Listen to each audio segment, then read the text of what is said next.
வணக்கம். சிலோன் தமிழ் எஃப்எம்மின் பிரதான செய்திகள். முதலில் தலைப்புச் செய்திகள். அர்ஜுனா எம்பியின் கருத்துக்கு வடக்கில் இருந்து எதிர்ப்பு.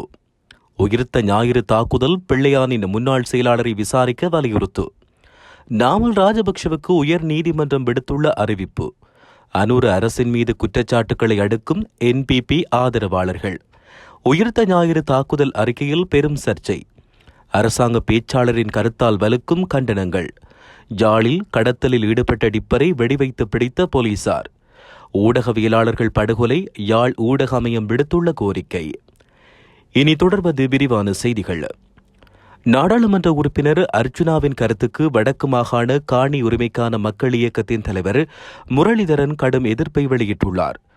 தன்னுடைய இல்லத்தில் வைத்து இன்று ஊடகங்களுக்கு கருத்து தெரிவித்த போதே அவர் இவ்வாறு தெரிவித்தார். தையிட்டியில் காணப்படும் விகாரியை இடிக்க முடியாதென்று கூறும் அர்ஜுனா ராமநாதன் பெரிய விழானில் இருப்பதாக கூறும் தன்னுடைய 10 ஏக்கர் காணியை பாதிக்கப்பட்ட மக்களுக்கு பகிர்ந்தளிப்பாரா என அவர் இதன்போது கேள்வி எழுப்பியுள்ளார். வடமராட்சி கிழக்கில் கோரியடியில் இருந்து சுண்டிக்குளம் வரை மக்களின் காணிகள் தேசிய பூங்காவாக பிரகடனப்படுத்தப்பட்டுள்ளதாகவும் அவர் தெரிவித்தார். ஆனால் மக்கள் வசிக்கிறார்கள், காலப்போக்கில் அவர்களில் காணியை விட்டு அகற்றுவார்கள்.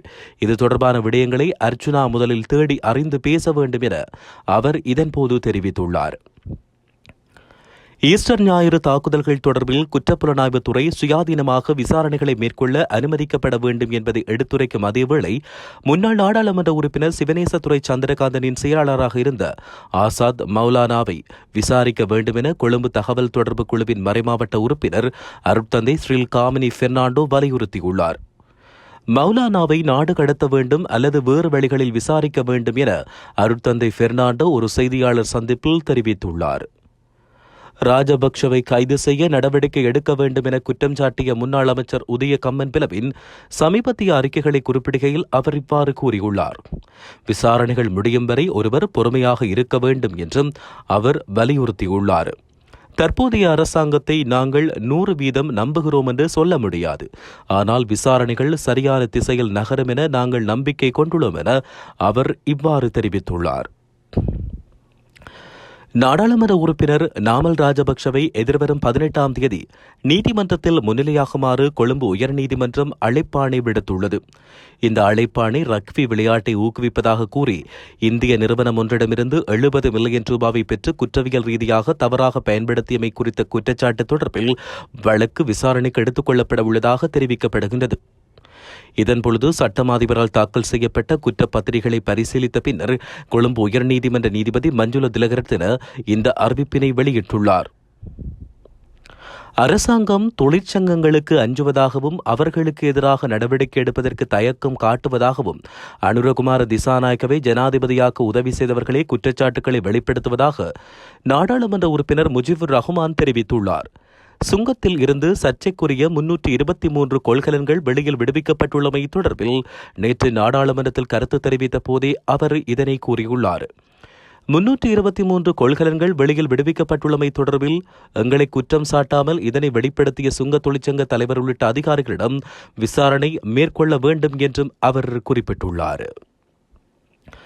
உயிர்த்த ஞாயிறு தாக்குதல் சம்பவம் தொடர்பில் உயர்நீதிமன்ற முன்னாள் நீதியரசர் SI இமாம் தலைமையிலான விசாரணை குழுவின் அறிக்கை ஏற்றுக்கொள்ளப்பட மாட்டாதென கொழும்பு மறைமாவட்டத்தின் செய்தி தொடர்பாளர் அருட்தந்தை ஸ்ரீல் காமினி பெர்னாண்டோ தெரிவித்துள்ளார். பிள்ளையான் மற்றும் ஸ்ரீ சாலையின் தகவல் மற்றும் சாட்சி குறிப்புகள் மாத்திரமே அறிக்கையில் உள்ளன. இதில் ஆசாத் மௌலானாவின் எந்த அறிக்கையோ அல்லது விசாரணையோ வெளியிடப்படவில்லை. இமாம் குழுவின் அறிக்கை ஏற்றுக்கொள்ளப்பட மாட்டாது. ஏனெனில் அது முதலில் செய்ய வேண்டியதை செய்யாமல் மற்ற நபர்களின் அறிக்கைகளை மட்டுமே பதிவு செய்திருக்கிறது. சிஐடியின் பங்கு விசாரணைகளை நடத்துவது. அது அரசியல்வாதிகளின் பங்கு அல்ல. அரசியல்வாதிகள் இதில் தலையிடக்கூடாது. விசாரணையை அனுமதிக்காதது குறித்த குற்றவாளிகள் பற்றிய தகவல்களை இது மறைக்கின்ற முயற்சியாகும். மேலும் இமாம் குழுவில் நாம் பார்த்தது போல அறிக்கையில் பிள்ளையான் மற்றும் சுரேஷ் சாலையின் அறிக்கைகள் மற்றும் ஆதார குறிப்புகள் மட்டுமே காணப்படுகின்றன. அடிப்படையில் இது தொடர்புடைய ஆசாத் மௌலானா தன்னுடைய தரப்பில் இருந்து எந்த சாட்சியத்தையும் எடுக்கவில்லை அல்லது எந்த கேள்வியையும் கேட்கவில்லை. எனவே இந்த அறிக்கையை நாங்கள் ஏற்கவில்லை என அவர் இதன்போது சுட்டிக்காட்டினார். அரசாங்கத்தின் அமைச்சரவை பேச்சாளர் மருத்துவர் நலிந்த ஜெயதிச ஊடகங்களுக்கு முன்பாக வெளியிட்ட விடயம் பல்வேறு தரப்புகளின் கண்டனத்துக்கு உள்ளாகியுள்ளது.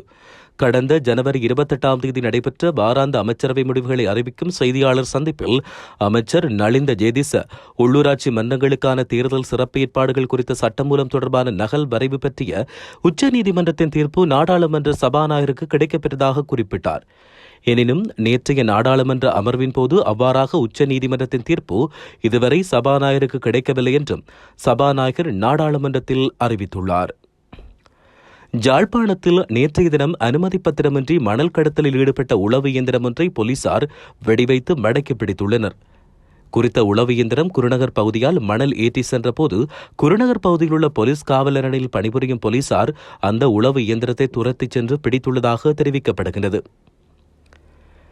இலங்கை தீவு முழுவதும் கடந்த காலங்களில் கட்டவிழ்த்து விடப்பட்ட ஊடக படுகொலைகள் மற்றும் தாக்குதல் சூத்திரதாரிகள் தயவு செய்து தாட்சணியமின்றி சட்டத்தின் முன்பாக நிறுத்தப்பட்டு தண்டிக்கப்பட வேண்டும் என யாழ் ஊடக மையம் தெரிவித்துள்ளது.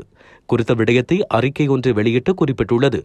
தமிழ் ஊடகவியலாளர்கள் மீது கொலைகளும் வன்முறைகளும் கட்டவிழ்த்து விடப்பட்ட போது திருட்டு மௌனம் காத்த ஆட்சியாளர்கள் தற்போது லசந்த விக்ரமதுங்கவின் படுகொலையுடன் தொடர்புடைய சந்தேக நபர்கள் மூவரை விடுதலை செய்வதற்கு சட்டமா அதிபர் ஆலோசனை வழங்கியுள்ள போதும் அதே மௌனத்தை பேணப் போகிறார்களா என்றும் கேள்வி எழுப்பியுள்ளது.